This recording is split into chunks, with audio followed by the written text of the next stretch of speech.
It started as an economic prediction, the most dramatic of its time. Come 2050, 4 economies would rise to dominate the global economy, and they would be a formidable force, breaking economic records and making new ones. The group is the BRICS, also known as the BRICS countries or the BRICS economy. The BRICS refers to the developing nations of Brazil, Russia, India, China, and the newbie South Africa, which are identified as rising economic powers. Now, can this group fulfill prophecies and change the face of the world economy? Find out in this video. Before starting, make sure to click the like and subscribe buttons to stay updated with the latest content. Asides the famous prediction, let's see the real reason why this group was created. In a bid to collectively increase the economic growth of the included countries, the BRICS was created.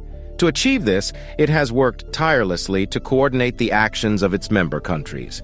Through active cooperation with each other, the 5 countries have a goal of strengthening their position in the world. In addition to this, the group aims at achieving economic growth to eradicate poverty, tackle unemployment, and promote social inclusion. A higher quality of growth by promoting innovative economic development based on advanced technology and skills development. Further engagement and cooperation with countries that are not members of the BRICS. And the most controversial, the development of settlements in national currencies to boost economic growth. To achieve all of these, the BRICS countries began to meet annually since 2009 at official summits. However, in 2020 and 2021, they met virtually due to the risks of the spread of coronavirus infection.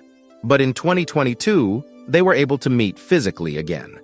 In the meetings, the most important issues on the joint agenda and existing problems are discussed, with each summit ending with the adoption of a leaders' declaration.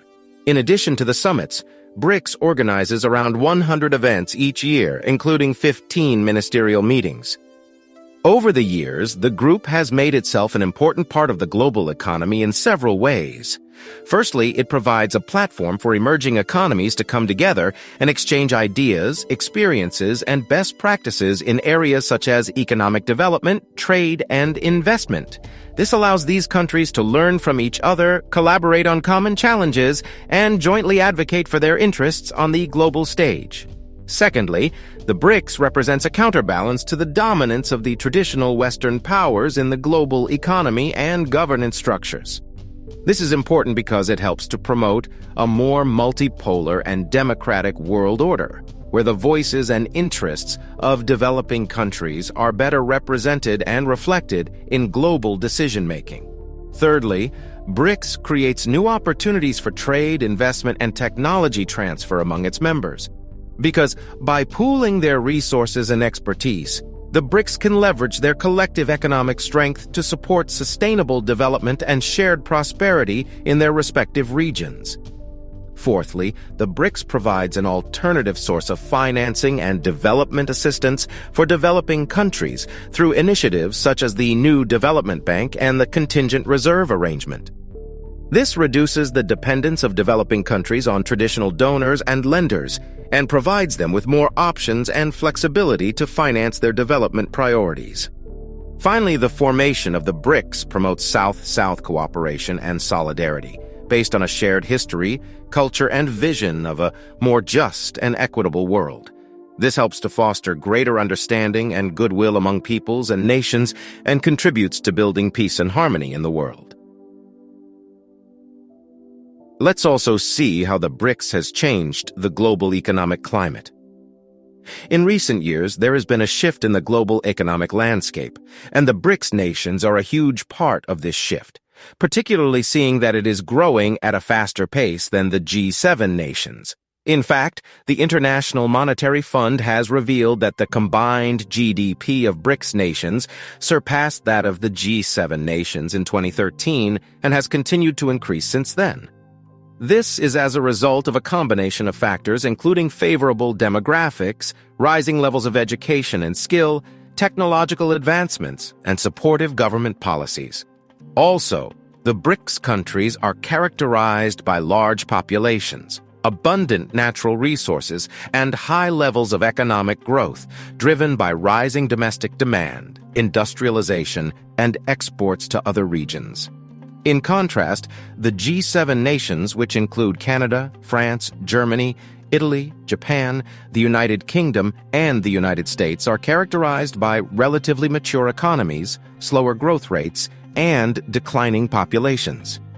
In addition, the BRICS countries also have growing influence on international trade, finance, and governance. This is clearly seen in the establishment of institutions such as the New Development Bank, the Asian Infrastructure Investment Bank, and the Shanghai Cooperation Organization. Furthermore, the countries are becoming increasingly integrated through bilateral and multilateral agreements, such as the China-led Belt and Road Initiative, the Russia-led Eurasian Economic Union, and the Brazil-India-South Africa Cooperation.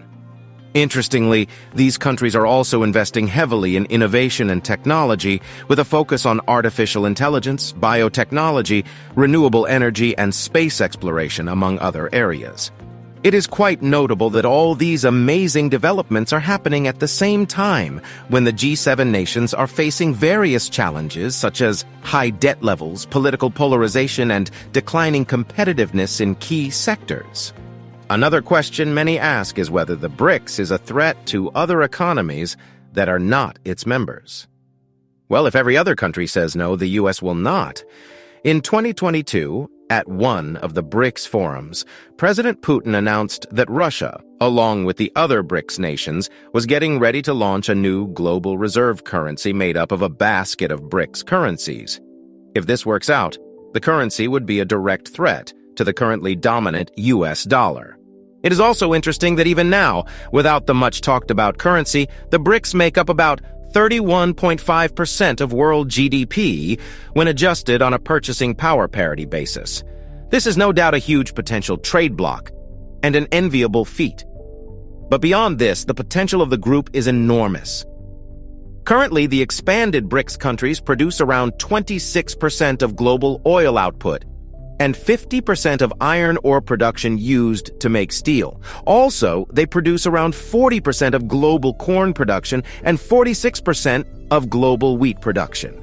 If these were all traded in the new reserve currency, it would instantly become a cornerstone of the world economy. Meanwhile, the U.S. dollar is already sagging. In 2022, the U.S. dollar made up only 59% of global reserves, a terrible fall from the 70% it made up in 1999. In fact, the IMF have noted that central bank reserve managers are already actively shifting their portfolios away from dollars into non-traditional currencies. Even though the world seems pleased with the achievements of the BRICS, popular economists do not feel the same way. Meanwhile, this year makes it 22 years since the famous prediction and coining of the BRIC acronym, and 15 years since the group came together. While this is good, the most important question is whether the group has been able to achieve their goals. When the BRICS countries were making plans to become a cooperation, the whole world had many reasons to be optimistic. It was very impressive that together they represented 45% of the world's population and nearly a quarter of global GDP. But over 20 years later, Lord Jim O'Neill, former chairman of Chatham House who coined the abbreviation, believes they haven't lived up to expectations. Apart from China and to a lesser extent India. O'Neill went ahead to say that one of the most remarkable things about the group is the performance of China in the past decades. It is also true that India has achieved the broad growth path that was outlined. And that's why today China and India are so much bigger parts of the world economy than they were 20 years ago. Even the Indian economic engine has drawn to a halt in recent years after a series of missteps by Prime Minister Narendra Modi, who came to power in 2014. As for Russia and Brazil, they both had a good first 10 years, but a poor second half, having missed their growth targets over the last decade. In fact, both countries' global share of GDP is back to where it was 20 years ago. South Africa, on the other hand, has had its own share of lows. After 9 years under Jacob Zuma's rule, almost $30 billion was looted from the state. In that period, unemployment rose by over 34%, making the country's share of global output shrink dramatically over the last 2 decades. While the problems look more specific than general, it is no doubt that low trade integration, unequal growth, little assertiveness in the face of the international order, a lack of coordination concerning priority issues, and a missed opportunity to form strategic cooperation agreements have prevented the country from achieving its goals.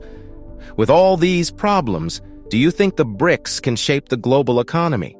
Do let us know in the comments. Also, please like this video and subscribe to this channel if you haven't. See you soon.